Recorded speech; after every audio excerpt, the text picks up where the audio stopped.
ప్రతి నెల చిన్న చిన్న పొదుపులు చేయడం ద్వారా రూ. 1,00,000 లేదా అంతకంటే ఎక్కువ మొత్తాన్ని సంపాదించాలనుకునే వారికి స్టేట్ బ్యాంక్ ఆఫ్ ఇండియా వారు ఒక గొప్ప అవకాశాన్ని తీసుకువచ్చారు. Bank of India Har Ghar Lakhpati Yojana అనే పథకాన్ని తీసుకువచ్చింది. ఇది ఒక రకమైన పునరావృత డిపాజిట్ పథకం, అనగా ఆర్‌డి పథకం వంటిది. దీనిలో మీరు ప్రతి నెల రూ. 600 కంటే తక్కువ డిపాజిట్ చేయడం ద్వారా 10 సంవత్సరాలలో లక్షాధిపతి కావచ్చును. ఈ పథకం ఎటువంటి ప్రమాదం లేకుండా క్రమశిక్షణతో పెట్టుబడి, స్థిర రాబడి కోరుకునే వారి కోసం ఈ హర్ ఘర్ లఖ్పతి యోజన పథకాన్ని స్టేట్ బ్యాంక్ వారు ప్రవేశపెట్టారు. స్టేట్ బ్యాంక్ ఆఫ్ ఇండియా వారు ప్రవేశపెట్టిన ఈ హర్ ఘర్ లఖ్పతి యోజన పథకం ఒక ప్రత్యేక డిపాజిట్, అనగా ఆర్‌డి పథకం వంటిది. ఇది చిన్న చిన్న నెలవారీ పొదుపులను పెద్ద నిధిగా మార్చడం దీని యొక్క ముఖ్య ఉద్దేశం. ఈ పథకంలో వినియోగదారులు ఒక స్థిర మొత్తాన్ని డిపాజిట్ చేయాలి. మెచ్యూరిటీ పూర్తయిన తర్వాత పొదుపు చేసిన మొత్తం బ్యాంకు వడ్డీతో కలిపి రూ. 1,00,000 పొందగలడు. ఈ డిపాజిట్పై వడ్డీని త్రైమాసికానికి, అనగా ప్రతి 3 నెలలకు వడ్డీ జమ చేయబడుతుంది. దీనివలన మీ డబ్బు వేగంగా పెరుగుతుంది. ఈ పథకంలో వడ్డీ రేట్లు సాధారణ పౌరులకు మరియు సీనియర్ సిటిజన్లకు వేరువేరుగా ఉన్నాయి. పెట్టుబడి కాలం 3 సంవత్సరాల నుండి 10 సంవత్సరాల వరకు ఉంటుంది. వినియోగదారులు ఆర్‌డి తెరిచేటప్పుడే వారు మెచ్యూరిటీ వ్యవధిని నిర్ణయించుకోవాలి.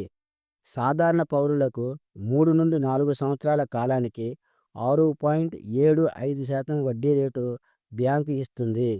ఇతర కాలాలకు, అనగా 4 సంవత్సరాలు పైబడిన డిపాజిట్ కాలానికి 6.5% బ్యాంకు వడ్డీ రేటు ఇస్తుంది. ఉదాహరణకు, ఒక సాధారణ వ్యక్తి 3 సంవత్సరాల కాలంలో, అనగా 36 నెలలకు నెలకు రూ.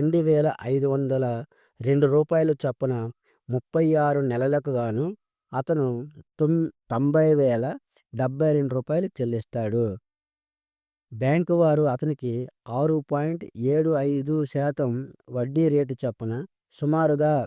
10,000 వడ్డీని అతనికి అందజేస్తారు. ఈ విధంగా అతను 3 సంవత్సరాల కాలంలో రూ. 1,00,000 బ్యాంకు నుండి పొందగలడు. ఇదే వ్యక్తి 10 సంవత్సరాలకు, అనగా 120 నెలలకు నెలకు రూ. 593 చొప్పున రూ. 71,160 చెల్లిస్తాడు. బ్యాంకు వారు అతనికి 6.5% వడ్డీ రేటు చొప్పున సుమారుగా రూ. 30,000 వడ్డీని అతడికి చెల్లిస్తుంది. ఈ విధంగా అతను 10 సంవత్సరాల కాలంలో రూ. 1,00,000 పొందగలడు. సీనియర్ సిటిజన్లకు బ్యాంకు వారు 3 సంవత్సరాల కాలానికి గాను 7.25% వడ్డీని కల్పిస్తుంది. 4 సంవత్సరాల పైబడిన కాలానికి సీనియర్ సిటిజన్లకు బ్యాంకు వారు 7% వడ్డీ రేటును అందిస్తుంది.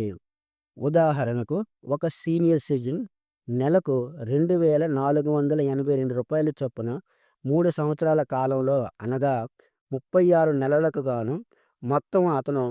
89,352 చెల్లిస్తాడు. అందులకు గాను బ్యాంకు వారు అతనికి 7.25% వడ్డీ రేటు చొప్పున అతనికి రూ. 10,648 వడ్డీ చెల్లిస్తుంది. ఈ విధంగా సీనియర్ సిటిజన్ 3 సంవత్సరాల కాలంలో రూ. 1,00,000 పొందగలడు. ఇదే సీనియర్ సిటిజన్ 10 సంవత్సరాలలో, అనగా 120 నెలలకు నెలకు రూ. 576 చొప్పున అతడు రూ. 69,120 చెల్లిస్తాడు. అందులకు గాను బ్యాంకు వారు అతనికి 7% వడ్డీ రేటు చొప్పున సుమారు రూ. 31,000 వడ్డీ చెల్లిస్తుంది. ఈ విధంగా సీనియర్ సిటిజన్ 10 సంవత్సరాలలో రూ. 1,00,000 బ్యాంకు నుండి పొందగలడు. సామాన్య ప్రజలలో పొదుపు అలవాటును ప్రోత్సహించడం మరియు వారిని ఆర్థికంగా బలోపేతం చేయడం స్టేట్ బ్యాంకు వారి ముఖ్య ఉద్దేశం. మరిన్ని పూర్తి వివరాలకు మీ దగ్గరలోని స్టేట్ బ్యాంకు వారిని సంప్రదించగలరు.